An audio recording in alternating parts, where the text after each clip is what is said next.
شهر رمضان الذي أنزل فيه القرآن هدى للناس وبينات من الهدى والفرقان. بسم الله الرحمن الرحيم. الحمد لله رب العالمين. الصلاة والسلام على رسوله الأمين وعلى آله وصحبه أجمعين أما بعد. ഏറെ പ്രിയം നിറഞ്ഞ സഹോദരന്മാരെ, സുഹൃത്തുക്കളെ, അസ്സലാമു അലൈക്കും വറഹ്മത്തുള്ളാഹി വബറകാത്തു. 30 രാവുകളിലെ 19ാമത്തെ രാവിൽ നമ്മൾ ഇന്ന് സംസാരിക്കുന്നത് ഇമാം ഹാക്കിം റഹ്മത്തുള്ളാഹി അലൈഹി അദ്ദേഹത്തിൻ്റെ ലോകപ്രസിദ്ധ കൃതിയായ ഹദീസ് ഗ്രന്ഥമായ മുസ്തദറക് അല സ്വഹീഹൈൻ എന്ന ഗ്രന്ഥത്തെ സംബന്ധിച്ചാണ്. ഇമാം മഹാനായ സ്വഹാബി അബൂ മൂസൽ അശ്അരി റളിയല്ലാഹു അൻഹു അദ്ദേഹത്തിന് റിവായത്ത് ചെയ്യപ്പെടുന്ന ഒരു ഹദീസും നമ്മളിന്ന് വിശദീകരിക്കുന്നു. ഇമാം ഹാക്കിം ആരാണെന്ന് കഴിഞ്ഞ ഇരുത്തത്തിൽ നമ്മൾ അബൂ ഹാത്തിം അർ-റാസി റഹ്മത്തുള്ളാഹി അലൈഹിയുടെ സംഭവം വായിച്ചപ്പോൾ വിശദീകരിച്ചതാണ്. ഇമാം അബൂ ഹാത്തിമുൽ ബുസ്തി അദ്ദേഹത്തിൻ്റെ അറിയപ്പെട്ട ഏറ്റവും നല്ല ശിഷ്യന്മാരിൽ ഒരാളാണ് ഇമാം ഹാക്കിം റഹ്മത്തുള്ളാഹി അലൈഹി. ഇമാം ഹാക്കിം ഈ ഗ്രന്ഥം അൽ മുസ്തദ്റക് എന്ന ഗ്രന്ഥം രചിക്കാൻ ചില കാരണങ്ങളുണ്ടായിരുന്നു, ചില പശ്ചാത്തലങ്ങളുണ്ടായിരുന്നു. ഏതായാലും ആ ഗ്രന്ഥ വിശകലനം ചെയ്യുന്നതിന് മുന്നേ ഇമാം ഹാക്കിമിനെ സംബന്ധിച്ച് അല്പം പറയാം. ഇമാം ഹാക്കിം എന്നുള്ളത് അദ്ദേഹത്തിൻ്റെ പേരല്ല. അദ്ദേഹത്തിൻ്റെ യഥാർത്ഥ പേര് അൽ ഇമാം അൽ ഹാഫിൽ അൽ മുഹദ്ദിസ് അബു അബ്ദില്ല മുഹമ്മദ് ബിൻ അബ്ദില്ല ഇബ്നു മുഹമ്മദ് ബിൻ ഹംദവൈഹി എന്നും പറയാം, അല്ലെങ്കിൽ ഹംദൂയ എന്നും ചില മുഹദ്ദിസുകൾ ആ വാക്ക് വായിക്കാറുണ്ട്. ഈ വൈഹി എന്ന പേര് പലപ്പോഴും ഇപ്പോൾ സീബ വൈഹി, ഖാല വൈഹി, ഇസ്ഹാഖ് ബിൻ റാഹവൈഹി, ഈ റാഹവൈഹി ഒന്നുകിൽ റാഹുവിയാന്നും അല്ലെങ്കിൽ സീബുവിയാന്നും ഖാലുവിയാന്നും എന്നൊക്കെ ആ വായന വരാറുണ്ട്. ഇവിടെ ഹംദൂയ അതല്ലെങ്കിൽ ഹംദവൈഹി അൽ-ലബ്ബി അൽ-തഹ്മാനി എന്നാണ് അദ്ദേഹത്തിൻ്റെ മുഴുവൻ പേര്. എന്നാൽ ഈ അൽ ഹാക്കിം എന്നുള്ള ഒരു വരി, ഈ ഒരു വാചകം, ഈ പൂർണ്ണമായ പേര് വായിച്ചപ്പോൾ നമ്മൾ കേട്ടതുമില്ല. ഹാക്കിം എന്ന് പറഞ്ഞു കഴിഞ്ഞാൽ നമുക്കറിയാം അതൊരു തസ്തികതയാണ്, വിധി നടപ്പാക്കുന്ന ഒരു ജഡ്ജി. അദ്ദേഹം ഒരു ജഡ്ജിയായി, അഥവാ ഖുറാസാനിൽ തന്നെ ഏറ്റവും വലിയൊരു ന്യായാധിപനായി അദ്ദേഹം നിലകൊണ്ടിരുന്നു. അതുകൊണ്ട് തന്നെ ആ ഒരു പേരിൽ, ആ ഒരു കീർത്തിയിൽ അദ്ദേഹം ലോകപ്രസിദ്ധനായി. അൽ ഹാക്കിം എന്നുള്ള പേര്, അദ്ദേഹത്തിൻ്റെ പേര് പോലും പലരും ഓർക്കാറില്ല. ഹാക്കിമിൻ്റെ മുസ്തദറക് എന്ന് നമ്മൾ പറഞ്ഞു പോരാറുള്ളത്. ഇമാം ഹാക്കിം റഹ്മത്തുള്ളാഹി അലൈഹി അദ്ദേഹത്തിൻ്റെ പേര് അബു അബ്ദില്ല മുഹമ്മദ് ബിൻ അബ്ദില്ല എന്നാണ് അദ്ദേഹത്തിൻ്റെ പേരായി നമ്മൾ കണ്ടത്. ഇദ്ദേഹം ഖുറാസാനിലെ ഖുറാസാനിലെ മുഹദ്ദിസ് എന്ന പേരിൽ അറിയപ്പെട്ട ആളാണ്. കാരണം അത്രമാത്രം അന്നത്തെ കാലഘട്ടത്തിൽ ഹദീസ് വിജ്ഞാനം ശേഖരിച്ചു വെച്ചൊരു മഹാപണ്ഡിതൻ. ഹിജറ 321 റബീഉ അൽ അവൽ മാസത്തിൽ നെയ്സാബൂറിലാണ് അദ്ദേഹം ജനിക്കുന്നത്. നെയ്സാബൂർ നമ്മൾ കഴിഞ്ഞ ദിവസം ഇമാം അബൂ ഹാത്തിമിനെ സംബന്ധിച്ചും ഇതിന് മുന്നേ ഒരിക്കൽ ഇമാം നസായി, ഇമാം മുസ്ലിമിനെ സംബന്ധിച്ചും ചരിത്രം വായിച്ചപ്പോൾ നമ്മൾ പറഞ്ഞു അവരൊക്കെ നെയ്സാബൂരികളാണ്. നെയ്സാബൂർ എന്ന് പറഞ്ഞു കഴിഞ്ഞാൽ ഇന്നത്തെ ഇറാൻ എന്ന രാജ്യത്തുള്ള ഒരു നാട്, ഒരു പട്ടണം നെയ്സാബൂർ. ആ നെയ്സാബൂരിലാണ് ഇദ്ദേഹവും ജനിച്ചത്. ഏതായാലും വൈജ്ഞാനിക പാരമ്പര്യമുള്ള വലിയ ഒരു കുടുംബത്തിലാണ് ഇദ്ദേഹം വളർന്നത്.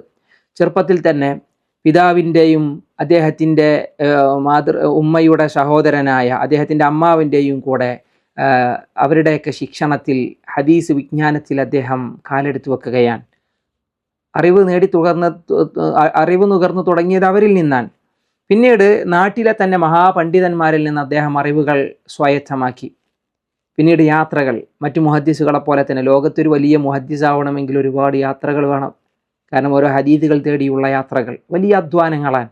ഇദ്ദേഹവും ഹിജാസ് അഥവാ മക്ക, മദീന പോലുള്ള, ഷാം, ഈജിപ്ത് പോലുള്ള, സിറിയ, ഷാം എന്ന് പറഞ്ഞാൽ സിറിയ പോലുള്ള നാടുകളിലേക്ക് ഇദ്ദേഹം യാത്രകൾ പോയി. ഖുറാസാനിലും അദ്ദേഹം ഒരുപാട് ഹദീസുകൾ തേടിയിറങ്ങുന്ന, പിന്നെ കുറേ കാലം ഖുറാസാനിലാണ്. കുറേ കാലത്ത് അദ്ദേഹം ജീവിച്ചതൊക്കെ ഖുറാസാനിലായിരുന്നു. 2000-ഓളം ഗുരുനാഥന്മാരിൽ നിന്ന് ഇദ്ദേഹം ഹദീസുകൾ എന്ത് ചെയ്തിട്ടുണ്ട്, റിവായത്ത് ചെയ്യുന്നുണ്ട്, പഠിച്ചിട്ടുണ്ട്. 2000-ഓളം ഗുരുനാഥന്മാർ. ഈ 2000-ഓളം ഈ ഗുരുനാഥന്മാരൊക്കെ എന്തിനാണ് നമ്മൾ എടുത്തു പറയുന്നത് എന്ന് വെച്ചാൽ ഇൻഷാ അല്ലാഹ് അടുത്ത ഒരു സെഷനിൽ നമ്മളൊരു ലോകപ്രസിദ്ധനായ ഒരു മുഹദ്ദിസിനെ സംബന്ധിച്ച് സംസാരിക്കാൻ, ഇമാം ത്വബറാനിയെ സംബന്ധിച്ച്. അപ്പോൾ പറയാം എന്തുകൊണ്ടാണ് ഈ ഗുരുനാഥന്മാരെ നമ്മളിങ്ങനെ എടുത്തു പറയുന്നത് എന്നുള്ളത്. അതിനൊരു പ്രത്യേകത ഉണ്ട് ഇൻഷാ അല്ലാഹ്. ഏതായാലും ഇദ്ദേഹത്തിന് 2000-ലേറെ ഗുരുനാഥന്മാരുണ്ടായിരുന്നു. ഒരുപാട് നാടുകളിലേക്കല്ലേ പോയത്, അപ്പോൾ കുറേ ഗുരുനാഥന്മാരുണ്ടായിരുന്നു. അതിൽ പ്രധാനിയാണ് അബുൽ അബ്ബാസ് അൽ അസം എന്ന് പറയുന്ന മഹാമുഹദ്ദിസ്. അബു അലി അൽ ഹാഫിളും ഇമാം ദാറുഖുത്നിയും ഒക്കെ ഇദ്ദേഹത്തിൻ്റെ ഗുരുനാഥനാണ്. ഇമാം ദാറുഖുത്നിയുടെ ഇൻഷാ അല്ലാഹ് സുനനിനെ സംബന്ധിച്ച് നമ്മൾ സംസാരിക്കും. അപ്പോൾ ഈ ദാറുഖുത്നിനെ കൂടുതലായിട്ട് വിശദീകരിക്കാം. അതായത് ദാറുഖുത്നിനെ കേൾക്കാത്ത ആളുകൾ ചിലപ്പോൾ ഉണ്ടാവില്ല നമ്മളെ കൂട്ടത്തിൽ. ഇമാം ഹാക്കിമിനോട് ഭയങ്കര ഗാഢമായൊരു ബന്ധം ഇമാം ദാറുഖുത്നിക്ക് ഉണ്ടായിരുന്നു, അങ്ങോട്ടും ഇദ്ദേഹത്തിനുണ്ടായിരുന്നു എന്നെല്ലാം ഇദ്ദേഹത്തിൻ്റെ ചരിത്രം വായിക്കുമ്പോൾ കാണാൻ കഴിയും. ഭയങ്കര ഒരു ഹൃദയസ്പർശിയായ ഒരു ബന്ധവും ഒരു ജീവിതവുമായിരുന്നു ഇവർ തമ്മിലുണ്ടായിരുന്നത്. ഹദീസ് വിജ്ഞാനത്തിൽ അറിവ് നേടുന്നതിൽ, അത് സമൂഹത്തിന് സമർപ്പിക്കുന്നതിലൊക്കെ. ഇദ്ദേഹത്തിൻ്റെ പ്രമുഖ വിദ്യാർത്ഥികളെ സംബന്ധിച്ച് നമുക്ക് പറയാം. അതിലൊരാൾ ഇമാം ബൈഹഖിയാണ്.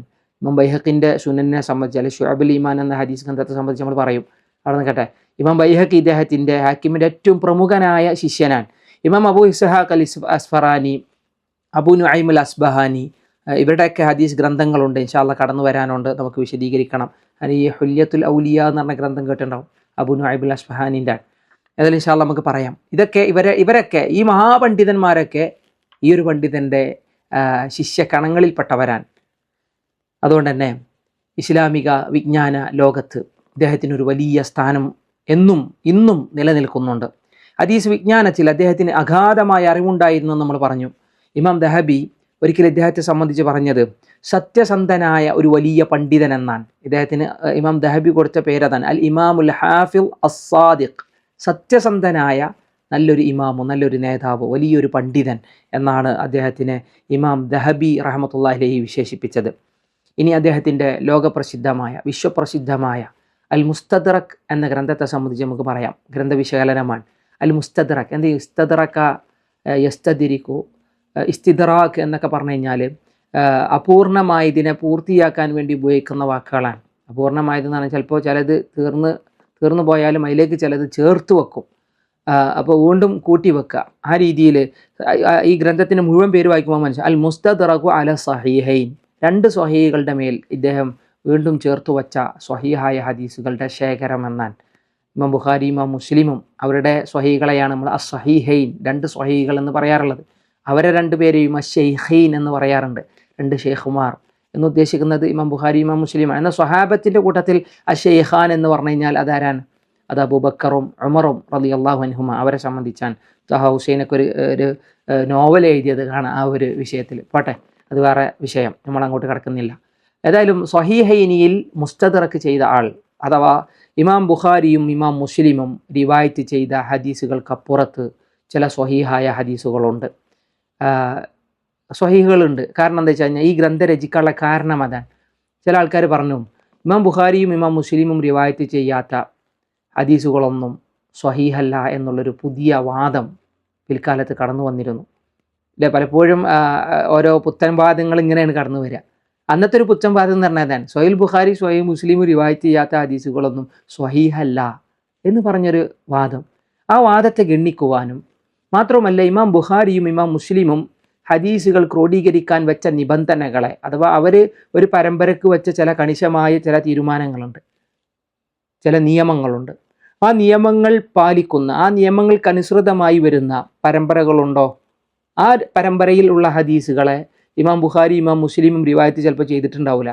ആ ഹദീസുകളെ ഇമാം ഹാക്കിം റിവായത്ത് ചെയ്യാൻ ഉദ്ദേശിച്ചു. ഈ മുസ്തദ്റക്കിൽ അതിനെ റിവായത്ത് ചെയ്തു. ചിലപ്പോൾ ഇമാം ബുഖാരിയുടെയും ഇമാം മുസ്ലിമിൻ്റെയും പരമ്പരയിൽ തന്നെ വന്ന അവർ റിവായത്ത് ചെയ്യാത്ത ഹദീസ്, ചിലപ്പോൾ ഇമാം ബുഖാരിയുടെ ഷർത്തിലുള്ള, ഇമാം ബുഖാരിയുടെ ഷർത്ത് എന്ന് പറഞ്ഞാൽ ഒരു പരമ്പരയ്ക്ക് ഇമാം ബുഖാരി വെച്ച നിബന്ധനകളുണ്ട്, ഓരോ റാവിമാർക്കും വെച്ച നിബന്ധനകളുണ്ട്, ആ ചെയിൻ, ആ കണ്ണികൾക്ക് വെച്ച നിബന്ധനകളുണ്ട്. ആ പരമ്പരകൾക്ക് വെച്ച നിബന്ധനകളെ പാലിച്ചുകൊണ്ട് കടന്നു വരുന്ന ഹദീസ് ചിലപ്പോൾ ഇമാം ബുഖാരി റിവായത്ത് ചെയ്തിട്ടുണ്ടാവില്ല സ്വഹീഹിൽ. അപ്പോൾ എന്ത് ചെയ്തിട്ടുണ്ടാവും, അതേ ആ ഹദീസിനെ മുസ്തദ്റക്കിൽ ഇദ്ദേഹം ഉൾക്കൊള്ളിച്ചു.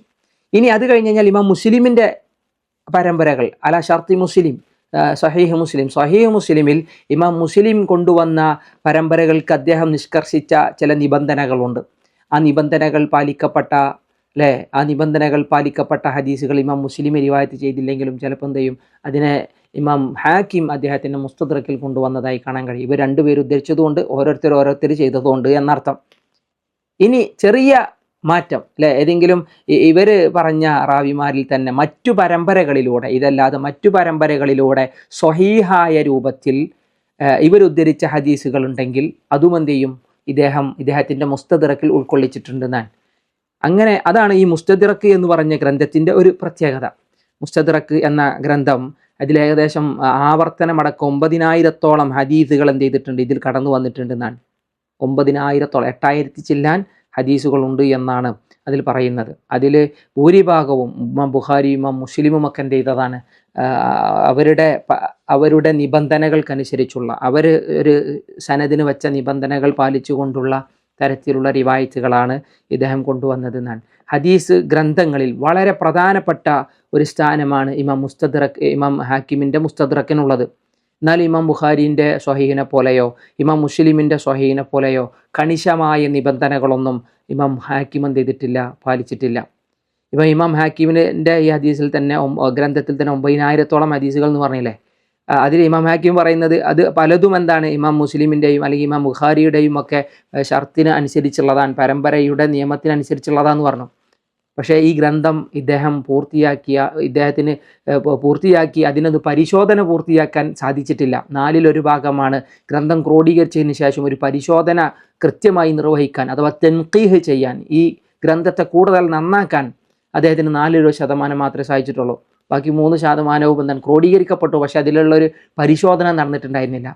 അതുകൊണ്ട് തന്നെ ഇമാം ദഹബിയെ പോലുള്ള ചില പണ്ഡിതന്മാർ പറഞ്ഞു, ഹാക്കിമിൻ്റെ മുസ്തദ്റക്കിൽ പലപ്പോഴും അലാ ഷർത്തി സ്വഹീഹൈൻ അല്ലെങ്കിൽ അലാ ഷർത്തിൽ ബുഖാരി അല്ലെങ്കിൽ അലാ ഷർത്തി മുസ്ലിം എന്ന് പറയുന്ന റിവായത്തുകളുണ്ടോ, ഒന്നുകൂടില്ല, അതിൽ പഠനം നടത്തണമെന്നാണ്.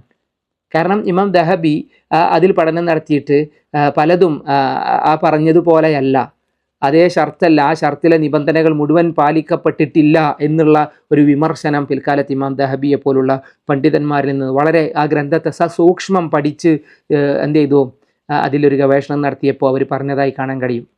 അതിൻ്റെ മറുപടി എന്ന് പറഞ്ഞത് ഇമാം ഹാക്കിമിന് ഇതിൻ്റെ ഒരു പരിശോധന പൂർത്തിയാക്കാൻ സാധിക്കാത്തത് കൊണ്ടാണ്. അങ്ങനെ ഇമാം ദഹബി രചിച്ചൊരു കൃതിയാണ് തൽഖീസുൽ മുസ്തദ്റക്ക്. ഈ മുസ്തദ്റക്കിൻ്റെ ഒരു ഖുലാസ, അതിനൊന്ന് കുറച്ചും കൂടി ഒന്ന് ഷോർട്ടാക്കിയിട്ട് അതിൽ ഏറ്റവും സ്വഹീഹായത് ഹാക്കിം സ്വഹീഹാണെന്ന് പറഞ്ഞ പല ഹദീസിനെയും ഇമാം ദഹബി വിമർശനാത്മക ബുദ്ധിയോടുകൂടി സമീപിച്ച് അതിനെ വിശകലനം ചെയ്തത് ഈ ഗ്രന്ഥത്തിൽ കാണാം. തൽഖീസുൽ മുസ്തദ്റക്കിൻ്റെ ഒരു ഖുലാസയായിട്ട് ഒരു സംക്ഷിപ്തമായിട്ട് രചിച്ച ഗ്രന്ഥം. ഏതായാലും ഇമാം ഹാക്കിമിന് വേറെയും ഒരുപാട് ഗ്രന്ഥങ്ങളുണ്ട്, ഹദീസ് ഗ്രന്ഥങ്ങൾ. ഉസൂലുൽ ഹദീസിൽ തന്നെ, ഉസൂലുൽ ഹദീസ് എന്ന് പറഞ്ഞാൽ ഹദീസ് നിദാന ശാസ്ത്രത്തിൽ തന്നെ ഒരുപാട് ഗ്രന്ഥം ഇമാം ഹാക്കിമിനുണ്ട്. റാവിമാരെ സംബന്ധിച്ച് ജർഹ് വ തഅദീൽ ഒരു റാവിമാരെ സംബന്ധിച്ച് ഇമാം ഹാക്കിം സംസാരിച്ചത് അദ്ദേഹത്തിൻ്റെ കൃതികളിൽ കാണാൻ കഴിയും. മഅരിഫത്തു ഉലൂമുൽ ഹദീസ് എന്നാണ് ഹദീസ് നിദാന ശാസ്ത്രത്തിലെ ഇമാം ഹാക്കിമിൻ്റെ ഗ്രന്ഥം, മഅരിഫത്തു ഉലൂമുൽ ഹദീസ്. താരീഖു നൈസാബൂറിലെ പണ്ഡിതന്മാരെ സംബന്ധിച്ച് അതിൽ കാണാൻ കഴിയും. അൽ ഇക്ലീൽ എന്ന് പറയുന്ന ഗ്രന്ഥങ്ങളൊക്കെ ഇമാം ഹാക്കിമിൻ്റെ സംഭാവനകളാണ്. ഹിജറ 405 ഒരു സഫർ മാസം 3-ാം തീയതിയാണ് അദ്ദേഹം മരണപ്പെടുന്നതെന്നാണ് ചരിത്രകാരന്മാർ രേഖപ്പെടുത്തിയത്. മരിച്ചത് ജന്മനാടായ അദ്ദേഹത്തിൻ്റെ നൈസാബൂറിൽ വെച്ച് തന്നെ. നൈസാബൂറിൽ അദ്ദേഹം മരിച്ചു. 84 വയസ്സായിരുന്നു ഇമാം ഹാക്കിമിന് അന്ന് എന്നാണ് പണ്ഡിതന്മാർ പറഞ്ഞത്. 84 വയസ്സിൽ ഭൂരിഭാഗവും ഹദീസുകൾക്ക് വേണ്ടി അദ്ദേഹം മാറ്റിവെച്ചു എന്നുള്ളതാണ് അദ്ദേഹത്തിൻ്റെ ഒരു പ്രത്യേകത. ഹദീസുകളെ പലപ്പോഴും റിവായത്ത് ചെയ്തപ്പോൾ സ്വഹീഹായ ഹദീസുകൾ സ്വഹീഹാകാൻ വേണ്ടി പലപ്പോഴും കണിശമായ നിബന്ധനകൾ അദ്ദേഹം ഒഴിവാക്കിയിട്ടുണ്ട്. സ്വഹീഹിൻ്റെ വിഷയത്തിൽ ഒരു കാർക്കശത കാണിച്ചിട്ടില്ല. പ്രത്യേകിച്ച് റാവിമാരെയൊക്കെ ഒരു തസാഹുൽ അദ്ദേഹത്തിൻ്റെ ഭാഗത്തു നിന്നുണ്ടായിരുന്നു. കാരണം പരമാവധി ഹദീസുകളെ സ്വഹീഹാക്കിക്കൊണ്ട് സ്വഹീഹാകാനുള്ള കാര്യങ്ങളെയാണ് അദ്ദേഹം പരിഗണിച്ചിരുന്നത് എന്നാണ് അദ്ദേഹത്തെ സംബന്ധിച്ചൊക്കെ ചില പണ്ഡിതന്മാർ പറഞ്ഞു പോകുന്നത്. അതൊക്കെ ഹദീസ് നിദാന ശാസ്ത്രവുമായി ബന്ധപ്പെട്ടിട്ടുള്ള ഗവേഷണങ്ങളിൽ ഉൾപ്പെടുന്നതായതുകൊണ്ടാണ് നമ്മളവിടെ വിശദീകരിക്കാത്തത്. ഏതായാലും ഇതാണ് ഇമാം ഹാക്കിം റഹ്മത്തുള്ളാഹി അലൈഹിയും അദ്ദേഹത്തിൻ്റെ അൽ മുസ്തദ്റക്ക് എന്ന് പറയുന്ന കൃതിയും. ലോകപ്രസിദ്ധമാണ് അദ്ദേഹത്തിൻ്റെ മുസ്തദ്റക്ക് വായിക്കുമ്പോൾ ശ്രദ്ധിക്കേണ്ടത്, നേരത്തെ പറഞ്ഞു അതിനോടൊപ്പം ഇമാം ദഹബിയുടെ തൽഖീസുൽ മുസ്തദ്റക്കും കൂടി വായിക്കുമ്പോഴായിരിക്കും ഒരു ഹദീസിൻ്റെ കൃത്യമായ ഹുക്കുമിനെ അതല്ലെങ്കിൽ അത് ആ പരമ്പരയെ സംബന്ധിച്ചുള്ള അത് കുറ്റമറ്റതാണോ എന്ന് തീർപ്പാക്കാൻ നമുക്ക് സാധിക്കുക എന്നുള്ളതും ഇതിനോടൊപ്പം ചേർത്ത് വെക്കുക. ഇനി ഇമാം ഹാക്കിമിൻ്റെ മുസ്തദ്റക്കിൽ നിന്ന് അബൂ മൂസൽ അശ്അരി റളിയല്ലാഹു അൻഹു റിവായത്ത് ചെയ്യുന്ന ഒരു ഹദീസിനെ വായിക്കാനാണ് ഉദ്ദേശിക്കുന്നത്. അള്ളാഹു എളുപ്പമാക്കി തരട്ടെ. നമ്മളൊക്കെ കേട്ടു പരിചയിച്ച, പ്രത്യേകിച്ച് റമദാൻ മാസമായതുകൊണ്ടും ഖുർആനിൻ്റെ മാസമായതുകൊണ്ടും ഖുർആനിലേക്ക് നമ്മളെ കൂടുതൽ അതിൻ്റെ പാരായണത്തിലേക്ക് നമ്മളെ ആവേശപ്പെടുത്തുന്ന ഊർജം പകരുന്ന ഒരു നബിവചനത്തെ ഇമാം ഹാക്കിമിൻ്റെ മുസ്തദ്റക്കിൽ നിന്ന് നമ്മൾ എടുത്ത് ഉദ്ധരിക്കുകയാണ്. ഹദീസ് റിവായത്ത് ചെയ്തത് ഞാൻ നേരത്തെ പറഞ്ഞതുപോലെ അബൂ മൂസൽ അശ്അരി റളിയല്ലാഹു അൻഹുവുമാൻ. അബൂ മൂസൽ അശ്അരിയുടെ ചരിത്രം നമുക്ക് പറയാം, അതിനു മുന്നേ ഹദീസ് വായിക്കാം. അൻ അബി മൂസൽ അശ്അരി റളിയല്ലാഹു അൻ നബി സല്ലല്ലാഹു അലൈഹി വസല്ലമ ഖാൽ, തിരുനബി സല്ലല്ലാഹു അലൈഹി വസല്ലം പറഞ്ഞതായി അബൂ മൂസൽ അശ്അരി റളിയല്ലാഹു അൻഹു പറയുന്നു, മസലുൽ മുഅ്മിനില്ലദീ യഖറഉൽ ഖുർആൻ, ഖുർആൻ വായിക്കുന്ന ഒരു മുസ്ലിമിൻ്റെ, ഒരു സത്യവിശ്വാസിയുടെ ഉപമ മസലുൽ ഉത്തുറുജ, അതൊരു ഉത്തുറുജ പോലെയാണ്. ഉത്തുറുജ എന്ന് പറയുന്നത് നല്ല മധുരമുള്ള നാരങ്ങ പോലുള്ള നല്ല മധുരവും നല്ല സുഗന്ധവുമുള്ള ഒരു പഴം. ആ പഴം പോലെയാണ്, ആ ഫലം പോലെയാണ് ഖുർആൻ ഓതുന്ന മുഅ്മിൻ എന്നാണ്. അള്ളാഹു അതിൽ ഉൾപ്പെടുത്തട്ടെ. റസൂലുള്ളാഹി പറയുന്നു, റീഹുഹാ തയ്യിബുൻ വതഅമുഹാ തയ്യിബുൻ, ആ ഉത്തുറുജയുടെ മണം അത് സുഗന്ധമാണ്, നല്ല പരിമളമാണ്. മാത്രവുമല്ല അതിൻ്റെ രുചി അത് നല്ല രുചിയാണ്, നല്ല ടേസ്റ്റാണ്, മധുരമാണ്. വമസലുൽ മുഅ്മിനില്ലദീ ലാ യഖറഉൽ ഖുർആൻ മസലു തംറ, എന്നാൽ ഖുർആൻ ഓതാത്ത ഒരു വിശ്വാസി, ഖുർആൻ ഓതാത്ത ആൾക്കാരും ഉണ്ടാവും, ഖുർആൻ എപ്പോഴെങ്കിലൊക്കെ എടുത്ത് ഓതുന്ന ആൾക്കാർ, അവരുടെ ഉപമി റസൂലുള്ളാഹി പറഞ്ഞു അത് എന്തുപോലെയാണ്? മസലു തംറ, ഒരു കാരക്ക പോലെയാണ്. കാരക്ക എന്ന് പറഞ്ഞാൽ ലാ റീഹല, ആ കാരക്കക്ക് ഒരു മണം ഉണ്ടാവില്ല, അതിനൊരു മണം ഉണ്ടാവില്ല, എന്നാൽ ഗുണമുണ്ട്. വതഅമുഹാ ഹുൽവൻ, അതിന് നല്ല മധുരമുണ്ടാകും. റസൂലുള്ളാഹി പറയുന്നു ഇത് രണ്ടും ഒരു മുഅ്മിനിൻ്റെതാണ്. ഇനി റസൂലുള്ളാഹി പറയുന്നത് മുനാഫിക്കിൻ്റെ ഉപമയാണ്. വമസലുൽ മുനാഫിഖ് അല്ലദീ ലാ യഖറഉൽ ഖുർആൻ, ഖുർആൻ ഓതാത്ത ഒരു മുനാഫിക്കിൻ്റെ, കപടവിശ്വാസിയുടെ ഉദാഹരണം. മുനാഫിക്ക് തന്നെ മോശപ്പെട്ടവനാണ്, ഖുർആനും കൂടി ഓതിയില്ലെങ്കിൽ. അതാണ് റസൂലുള്ളാഹി പറയുന്നത് മസലുർ റൈഹാന, അല്ല ഖുർആൻ ഓതാത്തല്ല, യഖറഉൽ ഖുർആൻ, മസലുൽ മുനാഫിഖ് അല്ലദീ യഖറഉൽ ഖുർആൻ, ഖുർആൻ ഓതുന്ന ഒരു കപടവിശ്വാസിയുടെ ഉപമ മസലുർ റൈഹാന, അതൊരു റൈഹാന പോലെയാണ്. റൈഹാന എന്ന് പറഞ്ഞ ഒരു ചെടിയാണ്. ആ ചെടി റീഹുഹാ തയ്യിബുൻ, നല്ല മണമായിരിക്കും, നല്ല വാസനയായിരിക്കും. എന്നാൽ വതഅമുഹാ മുർറൻ, അതിൻ്റെ രുചി കയ്പായിരിക്കും, തിന്നാൻ കൊള്ളൂല പക്ഷെ മണക്കാൻ കൊള്ളും. റസൂൽ വേറൊരു ഹദീസിൽ പറഞ്ഞു, റൈഹാനനെ അടിച്ചിട്ട് എന്താ ചെയ്യുക, ഒരു രാവിലെ തന്നെ റൈഹാന എടുത്ത് സുഗന്ധം വാസനിക്കുന്നത് നല്ലതാണെന്ന് പറഞ്ഞ ചില ഹദീസുകളൊക്കെ കാണാം. ഇനി റസൂൽ പറയുന്നു വമസലുൽ മുനാഫിഖ്, മുനാഫിക്കായ മറ്റൊരു മുനാഫിക്കിൻ്റെ ഉപമ. എങ്ങനത്തെ മറ്റൊരു എന്ന് പറഞ്ഞു കഴിഞ്ഞാൽ അല്ലദീ ലാ യഖറഉൽ ഖുർആൻ, ഖുർആൻ ഓതാത്ത ഒരു മുനാഫിക്ക്. കമസലിൽ ഹംവല, ഹംവല പോലെയാണ്. ഹംവല എന്ന് പറഞ്ഞാൽ ആട്ടങ്ങ പോലെയാണ്. ആട്ടങ്ങ എന്നാണ് പല നാടുകളിലും പറയാം. എന്താ ആട്ടങ്ങ എന്ന് പറഞ്ഞു കഴിഞ്ഞാൽ ലൈസ ലഹാ റീഹുൻ, അതിന് മണമില്ല. വതഅമുഹാ മുർറൻ, അതിന് കയ്പുണ്ട്, ഒരു ഗുണമില്ലാത്ത നമ്മളൊരു നിർവികാരമായ എന്ന് വേണമെങ്കിൽ പറയാം. ഒരു ഗുണമില്ലാത്ത, ഒരു മണമില്ലാത്ത, ഒരു മണം ഗുണമില്ലാത്ത ഒരാട്ടങ്ങ പോലെയാണ് ഖുർആൻ ഓതാത്ത മുനാഫിഖ് എന്നാണ് നബി സല്ലല്ലാഹു അലൈഹി വസല്ലം പറഞ്ഞത്. വലിയ ചെറിയ ഉപമയാണെങ്കിലും വിശാലമായ അർത്ഥതലങ്ങൾ ഉൾക്കൊള്ളുന്നതാണ് നബിയുടെ ഉപമകൾ. ഈ ഉപമക്ക് അതിൻ്റേതായ സൗന്ദര്യവുമുണ്ട്, അതിൻ്റേതായ ആഴങ്ങളുണ്ട്, പരപ്പുമുണ്ട്, വിശാലതയുമുണ്ട്. ഇൻഷാ അല്ലാഹ് നമുക്കത് പറയാം. പക്ഷേ ഈ ഹദീസ് നമ്മളെ കേൾപ്പിച്ചത് അബൂ മൂസ എന്ന നബി സല്ലല്ലാഹു അലൈഹി വസല്ലമയുടെ ഒരു സഹാബിയാണ്. അബൂ മൂസൽ അശ്അരി റളിയല്ലാഹു അൻഹുവിനെ കേൾക്കാത്തവരാരുണ്ടാവില്ല. അശ്അർ എന്ന് പറയുന്നത് ഒരു ഗോത്രമാണ്. അശ്അർ എന്ന ഗോത്രം നമുക്കറിയാം, അന്നത്തെ നാട്ടിൽ യമനിലെ വളരെയേറെ പ്രസിദ്ധി ആർജിച്ച ഒരു ഗോത്രമാണ് അശ്അർ ഗോത്രം. അതുകൊണ്ട് തന്നെ യമൻകാരനാണ്, അശ്അർകാരനാണ്. അദ്ദേഹത്തിൻ്റെ മുഴുവൻ പേര് അബൂ മൂസ എന്നല്ല. അബൂ മൂസ എന്നുള്ളത് ഒരു കുനിയത്താൻ, അബൂ മൂസ അൽ അശ്അരി, അശ്അരി എന്നുള്ളത് ആ അശ്അർ കുടുംബത്തിലേക്ക് ചേർത്ത് പറഞ്ഞതാണ്. അപ്പോൾ അദ്ദേഹത്തിൻ്റെ പേരെന്താണ്, അദ്ദേഹത്തിൻ്റെ മുഴുവൻ നാമം എന്താണ്? അദ്ദേഹത്തിൻ്റെ നാമത്തെ സംബന്ധിച്ച് പണ്ഡിതന്മാർ മുഴുവൻ ഏകാഭിപ്രായമാണ്. കാരണം ആ പേര് വളരെ കൃത്യമായി തന്നെ പണ്ഡിതന്മാർ രേഖപ്പെടുത്തി വെച്ചു. അബൂ മൂസ അൽ അശ്അരി റളിയല്ലാഹു അൻഹുവിൻ്റെ ചരിത്രം പറയുമ്പോൾ എല്ലാവരും പറയും അബ്ദുല്ലാഹിബ്നു ഖൈസ് റളിയല്ലാഹു അൻഹു, അബ്ദുല്ലാഹിബ്നു ഖൈസ്. പക്ഷേ ഈ പേര് പറഞ്ഞു കഴിഞ്ഞാൽ ആർക്കും അത് തിരിയില്ല. അതുകൊണ്ടാണ് ചില പണ്ഡിതന്മാർ അൽ കുന എന്ന് പറയും. ഇമാം മുസ്ലിമിനൊരു ഗ്രന്ഥമുണ്ട് അൽ കുന, കുനിയകൾ. ഈ അബു ഇപ്പോൾ നമ്മുടെ നാട്ടിൽ ചിലപ്പോൾ ഈ അബു ഒരു ട്രെൻഡാണ്. ഇങ്ങനെ വലിയ ആൾക്കാരുടെ പേരിൽ ഇങ്ങനെ അബു ഇട്ട് കൊടുക്കണതാണ്.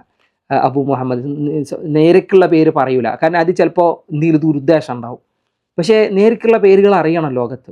ഇവർ ഈ ഒരു സ്വീകരിച്ചു പോകുന്ന രീതിയെ പിന്നീട് പിൽക്കാലത്ത് വളരെ വലിയ സംഭവമായിട്ട് എടുത്ത് കൊടുക്കുന്നത് കാണാം. എന്നാൽ അറബികളുടെ ഒരു ശൈലിയായിരുന്നു കുനിയകൾ. അൽ കുന എന്ന് പറയുന്ന ഗ്രന്ഥം ഇമാം മുസ്ലിമിൻ്റെ ഗ്രന്ഥമാണ്. കുനിയകളാണ് ഈ അബു. ഇപ്പോൾ അനസ് ഇബ്നു മാലിക് റളിയല്ലാഹു അൻഹുവിൻ്റെ പേരാണ് അബു ഹംസ. അപ്പോൾ ഈ അബു ഹംസയിലുള്ള റാവിമാരെ മുഴുവൻ പരിശോധിക്കാൻ, അപ്പോൾ ഈ റാവി പഠനത്തിന് വേണ്ടിയാണ് ഈ കുന എന്ന ഗ്രന്ഥങ്ങളെ പണ്ഡിതന്മാർ യൂസ് ചെയ്യുന്നത്. ഇപ്പോൾ അബ്ദുറഹ്മാൻ ഇബ്നു സഖർ, അബൂ ഹുറൈറ റളിയല്ലാഹു അൻഹുവിൻ്റെ പേരാണ്. അബൂ ഹുറൈറ എന്നുള്ള അദ്ദേഹത്തിൻ്റെ കുനിയയാണ്. പൂച്ചയോടുണ്ടായിരുന്ന ഇഷ്ടം നമ്മൾ വിശദീകരിച്ചതാണ്. അനസ് ഇബ്നു മാലിക്കിൻ്റെ ഹംസ എന്ന് പറയുന്നത് ഒരു ചെടിയാണ്. ചെടിയെ നന്നായിട്ട് വളർത്തുകയും അതിന് വെള്ളം പാരുകയും അതിനെ പരിപാലിക്കുകയും ചെയ്തതിനാൽ റസൂലുള്ളാഹി വിളിച്ച പേരായ അബു ഹംസ. അപ്പോൾ അബൂ തുറാബ്, അലി റളിയല്ലാഹു അൻഹുവിനെ പറ്റി നമ്മൾ ഒരിക്കൽ പറഞ്ഞു അബൂ തുറാബ് എന്നുള്ള പേര് വരാനുള്ള കാരണം. അതേപോലെയാണ് അബു മൂസ. അദ്ദേഹത്തിൻ്റെ അബു മൂസ എന്ന കുനിയത്താണ് ലോകത്ത് പ്രസിദ്ധം. പക്ഷേ അദ്ദേഹത്തിൻ്റെ പേര് അബ്ദുല്ലാഹിബ്നു ഖൈസ് റളിയല്ലാഹു അൻഹു, യമനിലെ അശ്അർ ഗോത്രം. അപ്പോൾ അബ്ദുല്ലാഹിബ്നു ഖൈസ് അൽ അശ്അരി, അബു മൂസ അൽ അശ്അരി റളിയല്ലാഹു അൻഹു എന്ന അദ്ദേഹത്തിൻ്റെ മുഴുവൻ പേര്. നബി സല്ലല്ലാഹു അലൈഹി വസല്ലമയുടെ അരികിൽ വെച്ച്, മക്കയിൽ വെച്ച് നേരിട്ട് തന്നെ അദ്ദേഹം ഇസ്ലാം മതം സ്വീകരിച്ചു വന്നാൽ അദ്ദേഹം ഇസ്ലാം മതം സ്വീകരിച്ചിട്ട് നേരെ തൻ്റെ യമനിലേക്ക് യാത്ര പോയി. മക്കയിൽ വെച്ചിട്ട് മുസ്ലിം ആയതിനു ശേഷം നേരെ യമനിക്ക് പോയി. യമനിക്ക് പോയത് എന്തിനാ? നാട്ടുകാരെയും കുടുംബക്കാരെയും ദീന് പഠിപ്പിച്ചു കൊടുക്കാനാണ്, അവരെ ഇസ്ലാമിലേക്ക് ക്ഷണിക്കാനാണ്. പിന്നീട് അവരെയും കൊണ്ട് നബി സല്ലല്ലാഹു അലൈഹി വസല്ലമയുടെ അരികിൽ വെച്ച് അശ്അർ ഗോത്രക്കാർക്ക് അദ്ദേഹം ഷഹാദത്ത് ചൊല്ലിക്കൊടുത്തു എന്നാൽ അവർ മുഴുവൻ ഇസ്ലാമിലേക്ക് കടന്നു വന്നത് ചരിത്രത്തിൽ അതുല്യമായൊരു ചരിത്രമായി രേഖപ്പെടുത്തപ്പെട്ടു. അതെപ്പോഴാന്ന് വെച്ച് കഴിഞ്ഞാൽ റസൂലുള്ളാഹി സ്വല്ലല്ലാഹു അലൈഹി വസല്ലമൻ്റെ അടുത്ത് നിന്ന് ഇസ്ലാം സ്വീകരിച്ചു പോയിട്ട് നാട്ടുകാരെയും കുടുംബക്കാരെയും മുസ്ലിമീങ്ങളാക്കി അവരൊരു കപ്പലിൽ കയറ്റി മദീനയിലേക്ക് ഇദ്ദേഹം യാത്ര തിരിക്കുകയാണ്. പക്ഷേ മദീനയിലേക്ക് എത്തുന്നതിന് മുമ്പ് ഇവർക്ക് വഴി തെറ്റി. കാറ്റിലും കോളിലും തിരമാലകൾക്കിടയിലുള്ള കോളിലും അവർ പെട്ടുകൊണ്ട് അവർ അബീസീനയിലേക്ക് എത്തിയെന്നാണ്. എന്നാൽ അബീസീനയിലാകട്ടെ ആ സമയത്ത് റസൂലുള്ളാഹി സ്വല്ലല്ലാഹു അലൈഹി വസല്ലമയുടെ ചില സ്വഹാബത്ത് ജഅഫർ ഇബ്നു അബി ത്വാലിബ് റളിയല്ലാഹു അൻഹുവിനെ പോലുള്ള ചില ആളുകൾ ആദ്യമായി ഹിജ്റ പോയതാണ് അബീസീനയിലേക്ക്. അങ്ങനെ പിന്നെ അവരോടൊപ്പം എന്ത് ചെയ്തു? മദീനയിലേക്ക് വന്നു. ഇവരെല്ലാവരും നബി സല്ലല്ലാഹു അലൈഹി വസല്ലമയിൽ നിന്ന് ഇസ്ലാം മതം സ്വീകരിച്ചു. റസൂലുള്ളാഹി പറഞ്ഞു ഇവർക്ക് 2 ഹിജ്റയുടെ കൂലിയാണ്. അബീസീന ആദ്യത്തെ ഹിജ്റയും രണ്ടാമത്തെ ഹിജ്റയുടെയും കൂലിയും അബു മൂസക്കും അശ്അർ കുടുംബത്തിനുമുണ്ട് എന്നാണ് തിരുനബി സല്ലല്ലാഹു അലൈഹി വസല്ലം അവിടെ ഉണർത്തിയത്. ഇമാം ബുഖാരിയൊക്കെ റിവായത്ത് ചെയ്യുന്ന ഹദീസിൽ നമുക്ക് ആ സംഭവങ്ങൾ കാണാൻ കഴിയും. അബു മൂസയുടെ ഒരു പ്രത്യേകത എന്ന് പറഞ്ഞാൽ നന്നായി ഖുർആൻ ഓതുന്നവനായിരുന്നു, നല്ല ശബ്ദ സൗന്ദര്യമുള്ളവനായിരുന്നു. നല്ല ശബ്ദ സൗന്ദര്യം എന്നതിനപ്പുറം ആരെയും ആകൃഷ്ടമാക്കുന്ന ശബ്ദ ശക്തിയുള്ള സ്വാധീനമുള്ള ശബ്ദത്തിനുടമയായിരുന്നു, മധുരമാർന്ന ശബ്ദത്തിനുടമയായിരുന്നു അബു മൂസ. ഒരിക്കൽ ആയിഷ ബീവിയും റസൂലുള്ളാഹി സ്വല്ലല്ലാഹു അലൈഹി വസല്ലമയും അബു മൂസ ഖുർആൻ പാരായണം ചെയ്യുന്നത് ഒളിഞ്ഞിരുന്ന് കേട്ടു അബു മൂസയെ അറിയിക്കാതെ അവരതിനെ കേട്ടാസ്വദിച്ചു എന്നാണ് തിരുനബി സല്ലല്ലാഹു അലൈഹി വസല്ലം. അദ്ദേഹം ഖുർആൻ പാരായണത്തിൽ നിന്ന് വിരമിച്ചപ്പോൾ അദ്ദേഹത്തോട് പറഞ്ഞു, അബു മൂസ നിൻ്റെ ശബ്ദം നല്ല സുന്ദരമാണ്, നല്ല ഖുർആൻ പാരായണമാണ് എന്ന് പറഞ്ഞപ്പോൾ അബു മൂസ പറയാണ്, റസൂലെ അങ്ങ് എൻ്റെ പാരായണം കേൾക്കുന്നുവെന്ന് ഞാൻ അറിയുമായിരുന്നെങ്കിൽ, ഞാനത് അറിഞ്ഞിരുന്നുവെങ്കിൽ ഇതിലും നന്നായി എനിക്ക് ഓതാൻ കഴിയുമായിരുന്നു തിരുനബിയെ എന്ന് നബി സല്ലല്ലാഹു അലൈഹി വസല്ലമയോട് അദ്ദേഹം പറഞ്ഞു വന്നാൽ.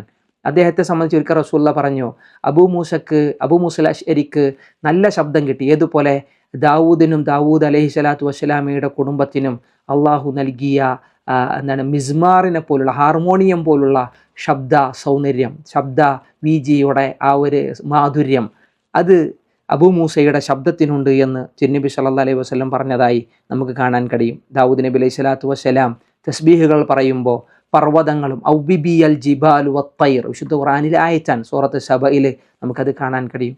പർവ്വതങ്ങളും പക്ഷികളും ദാവൂദ് നബിയോടൊപ്പം തസ്ബീഹുകൾ ഏറ്റുപാടിയത് ആ ശബ്ദമാധുര്യം കൊണ്ടാണ്. ആ ഒരു ശബ്ദമാധുര്യം നേടിയെടുത്തവനായിരുന്നു അബു മൂസ എന്നുള്ളത് അദ്ദേഹത്തിൻ്റെ ഒരു സവിശേഷതകളെ സംബന്ധിച്ച് എന്ത് ചെയ്തതാണ് നബി സല്ലല്ലാഹു അലൈഹി വസല്ലമയുടെ വരികളിൽ കാണാൻ കഴിയുന്നതാണ്. ഖുർആൻ ഓതുക മാത്രമല്ല, നല്ല ഖുർആനിൽ അറിവുള്ള ആളായിരുന്നു. വിശുദ്ധ ഖുർആനിൻ്റെ തഫ്സീറുകൾ അറിയുന്ന, ഹദീസുകൾ അറിയുന്ന, കർമ്മശാസ്ത്രപരമായി അറിവുണ്ടായിരുന്ന മഹാപണ്ഡിതനായിരുന്നു അദ്ദേഹം. മദീനയിലെ പ്രമുഖ മുഫ്തിമാരിലുള്ള ഒരാളായിരുന്നു അബു മൂസ അശ്അരി റളിയല്ലാഹു അൻഹു എന്നെല്ലാം നമുക്ക് കാണാൻ കഴിയും. നബിയുടെ കാലശേഷം ഉമർ റളിയല്ലാഹു അൻഹുവിൻ്റെയും ഉസ്മാൻ റളിയല്ലാഹു അൻഹുവിൻ്റെയും എല്ലാം ഭരണകാലഘട്ടത്തിൽ ഒരു ഖലീഫയായി അദ്ദേഹം നിയമിതനായി. അവിടെ ഒരു ഖലീഫ എന്നതിനപ്പുറം ഒരു അധ്യാപകൻ്റെ ജോലി അദ്ദേഹം നിർവഹിച്ചിരുന്നതായൊക്കെ ചരിത്രത്തിൽ നമുക്ക് കാണാൻ കഴിയും. അഹ്വാസിലും ഇസ്ഫഹാനിലും ഒക്കെ അദ്ദേഹം അതിനെ കീഴടക്കുന്ന വലിയ വലിയ യുദ്ധങ്ങളിലും അതിൻ്റെയൊക്കെ പോരാട്ടങ്ങളിലും ഇദ്ദേഹം ഭാഗവാക്കായിരുന്നു എന്നെല്ലാം ചരിത്രത്തിൽ കാണാൻ കഴിയും.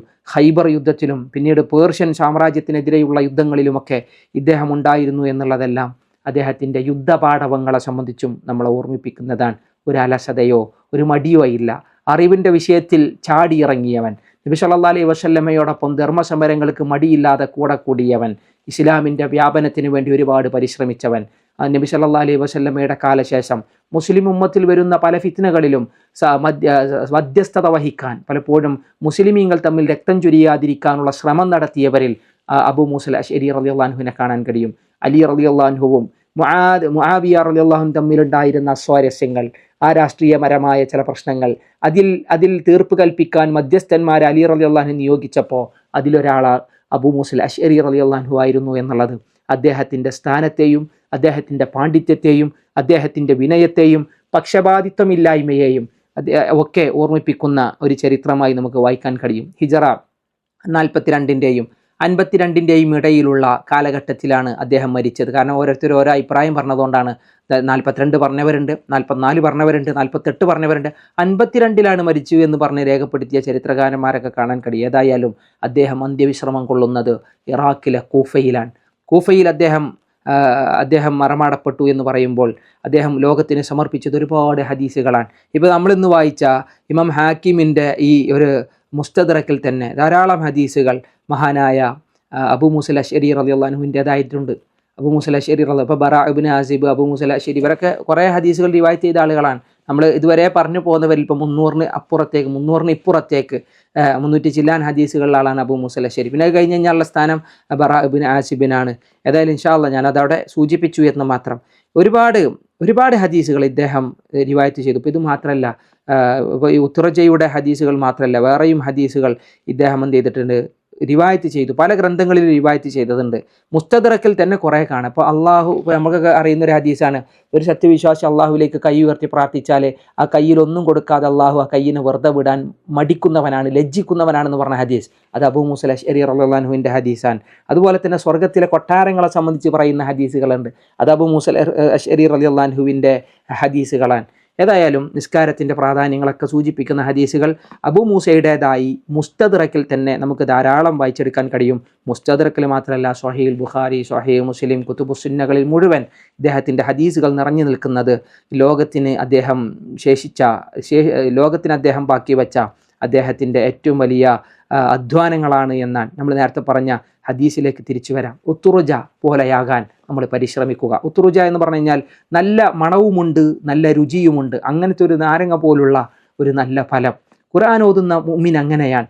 ഖുർആൻ ഓതുന്ന മുഅ്മിന് സ്വയം ജീവിതത്തിലൊരു സൗരഭ്യമുണ്ട്, അത് മറ്റുള്ളവർക്കും ആ ഒരു സുഗന്ധം അനുഭവിക്കാൻ കഴിയും. ഖുർആൻ ഓതുന്ന ഒരാളൊപ്പം ആര് നിന്നാലും അയാൾക്ക് സുഗന്ധമുണ്ടാകും. കാരണം ഖുർആൻ ഓതുന്നവന് മധുരമാണ് എന്ന് പറഞ്ഞല്ലോ. നമ്മുടെ ഉള്ളിലുള്ള ഈമാൻ, നല്ല ശക്തമായ മധുരമുള്ള ഈമാനിൻ്റെ മാധുര്യം രുചിച്ചു കൊള്ളാൻ അയാൾക്ക് കഴിയുമെന്നാണ്. ഖുർആൻ ഓതുമ്പോൾ നാവ് എപ്പോഴും അള്ളാഹിനെ കൊണ്ട് ഇങ്ങനെ പാരായണം ചെയ്തുകൊണ്ടിരിക്കും. അള്ളാഹിൻ്റെ കലാം രീഹ് അതിങ്ങനെ അടിച്ചു വീശും. അതേപോലെ തന്നെ അതിൻ്റെ തുഅമ് മധുരമുള്ളതാന്ന് പറയുമ്പോൾ ഈമാൻ അത് നല്ല മധുരമുള്ളതാകുന്നു എന്നുള്ളതാണ് മുഹദ്ദിസുകൾ അതിന് എന്ത് ചെയ്തത്, വിശദീകരണം കൊടുത്തത്. മാത്രവുമല്ല, ഇത് ആത്മാവിന് ഭയങ്കര ആരോഗ്യമാണ്. ആത്മാവിന് നൽകുന്നത് ഒരു ആരോഗ്യമാണ്. അത് ഏതുപോലെ ഈ ഭക്ഷണം കഴിച്ചു കഴിഞ്ഞാൽ, ഈ ഫലം കഴിച്ചു കഴിഞ്ഞാൽ അത് നല്ല ദഹനത്തിനൊക്കെ നല്ല ഒരു ഔഷധമാണ് എന്ന് ചില പണ്ഡിതന്മാർ അതിനെപ്പറ്റി പറയുന്നത് കാണാം. വിശുദ്ധ ഖുർആൻ നല്ലൊരു ഔഷധമാണ്. മുഅ്മിനുകളെ സംബന്ധിച്ചിടത്തോളം അവരുടെ ജീവിതത്തിൽ നല്ലൊരു ഔഷധമാണ്. ഷിഫാഉൻ ലിമാ ഫിസ് സുദൂർ എന്ന് പറഞ്ഞതുപോലെ. ഇനി ഈത്തപ്പഴത്തിൻ്റെ ഒരു ഉപമ പറഞ്ഞു റസൂലുള്ളാഹി. ഖുർആൻ ഓതാത്ത ആള് മണമില്ലാത്തൊരു കാരക്ക പോലെയാണ്. മധുരണ്ട് ഏതുപോലെ സത്യവിശ്വാസിയുടെ ഹൃദയത്തിൽ വിശ്വാസത്തിൻ്റെ മാധുര്യം എപ്പോഴും ഉണ്ടാകും. ചിലപ്പോൾ മണല്ലെങ്കിലും അയാൾ നല്ലൊരു വിശ്വാസിയാണെങ്കിൽ ആ ഒരു മാധുര്യം എപ്പോഴും ഉണ്ടാകും. പാരായണമില്ല എന്നുള്ളത് പുറമെ അതിൻ്റെ ഒരു സുഗന്ധം ഉണ്ടാവില്ല. അതിൻ്റെ ഒരു ലാഞ്ചന, അല്ലെങ്കിൽ ഖുർആനിൻ്റെ ഒരു ഓളം അയാളുടെ ജീവിതത്തിൽ ഇങ്ങനെ എപ്പോഴും ഇങ്ങനെ കാണൂല്ലെങ്കിൽ ഉള്ളിലുള്ള മധുരം അത് ഈമാനാണ് എന്ന് ഓർമ്മിപ്പിക്കുന്നതാണ്. അതാണ് തമ്രയോട് റസൂലുള്ളാഹി ഉപമ നൽകി. ഇനി മുനാഫിക്കിൻ്റെ കാര്യം, അത് 2 ഉപമകളും അത് വളരെ മോശപ്പെട്ട ഉപമകളാണ്. അള്ളാഹു കാത്തിരക്ഷിക്കുമാറാവട്ടെ. ഖുർആൻ ഓതുന്ന മുനാഫിക്ക് നല്ല മണമായിരിക്കും എന്ന് പറഞ്ഞു. കാരണം ഖുർആനൊക്കെ കേൾക്കാൻ എല്ലാവർക്കും ഇഷ്ടമായിരിക്കും, പക്ഷെ അയാളുടെ ജീവിതത്തിൽ അതുണ്ടാവില്ല, അതിൻ്റെ മധുരം അതുണ്ടാകില്ല. അയാളുടെ ഈമാൻ പൂർണ്ണമല്ല, അത് മുനാഫിക്കാണ് എന്നുള്ളതിന് ഏറ്റവും വലിയ തെളിവായി റസൂലുള്ളാഹി ഉദ്ധരിച്ചതാണ്. അതൊരു റൈഹാന പോലെ എന്ന് പറഞ്ഞത്. ആൾക്കാർക്ക് അയാളെ കൊണ്ട് ഉപകാരം. കാരണം ഇമാം ഒന്ന് ഖുർആൻ ഇങ്ങനെ ഓതും, ആളുകൾക്ക് അതിൽ ആസ്വാദനം ഉണ്ടാവും, ആളുകൾ അതിൽ ഇബാദത്ത് ചെയ്യും. പക്ഷേ ഇയാളുടെ ജീവിതത്തിലെ വിശ്വാസം അത് നഷ്ടപ്പെട്ടവനാണ്. ഒരു കൈപ്പേറിയ ജീവിതമാണ് മുനാഫിക്ക് എന്നാണ് അള്ളാഹുവിൻ്റെ തിരുദൂതൻ സല്ലല്ലാഹു അലൈഹി വസല്ലം പറഞ്ഞത്. ഇനി ഖുർആൻ ഓതാത്ത മുനാഫിക്കാണെങ്കിൽ നാട്ടുകാർക്കും ഗുണമില്ല, സ്വന്തത്തിനും ഗുണമില്ല എന്നുള്ളൊരർത്ഥത്തിൽ തിരുനബി സല്ലല്ലാഹു അലൈഹി വസല്ലമ അതിന് ഓമിച്ചതാണ്. അള്ളാഹു കാത്തുരക്ഷിക്കുമാറാവട്ടെ. ഈമാൻ നിറയുന്ന, ഖുർആൻ നന്നായി ഓതുന്ന, ഖുർആനിനു വേണ്ടി അധ്വാനിക്കുന്ന, ഖുർആനിൻ്റെ ഓരോ പദങ്ങളുടെ പിന്നിലും തദബ്ബുർ ചെയ്യുന്ന, ദുബർ എന്ന് പറഞ്ഞു കഴിഞ്ഞാൽ പിന്നിൽ എന്നാണ് അർത്ഥം. തദബ്ബുർ, ഒരു വാക്കിൻ്റെ പിന്നിൽ അന്വേഷണം നടത്തുന്ന, അതിൻ്റെ ഭാഷാപരമായ സൗന്ദര്യത്തിൻ്റെ പിന്നിൽ അന്വേഷണം നടത്തുന്ന, അതിൻ്റെ വിശദീകരണങ്ങളുടെ പിന്നിൽ അന്വേഷണം നടത്തുന്ന ഏറ്റവും നല്ല മുവഹിദുകളിൽ, ഖുർആനെ സംബന്ധിച്ച് ആലോചിക്കുന്നവരിൽ, മുദ്ദക്കിറുകളിൽ അള്ളാഹു നമ്മൾ ഉൾപ്പെടുത്തി നിഗ്രഹിക്കുമാറാവട്ടെ. അള്ളാഹു നമ്മുടെ പാരായണങ്ങൾ സ്വീകരിക്കട്ടെ. ഖുർആൻ അനുസരിച്ച് ജീവിക്കുന്നവരിൽ അള്ളാഹു നമ്മളെ ഉൾപ്പെടുത്തട്ടെ. വസല്ലല്ലാഹു അലാ നബീന മുഹമ്മദ് വഅലാ ആലിഹി വസഹ്ബിഹി വസല്ലം. ജസാക്കുമുല്ലാഹു ഖൈറ. വസ്സലാമു അലൈക്കും വറഹ്മത്തുള്ളാഹി വബറകാതുഹു.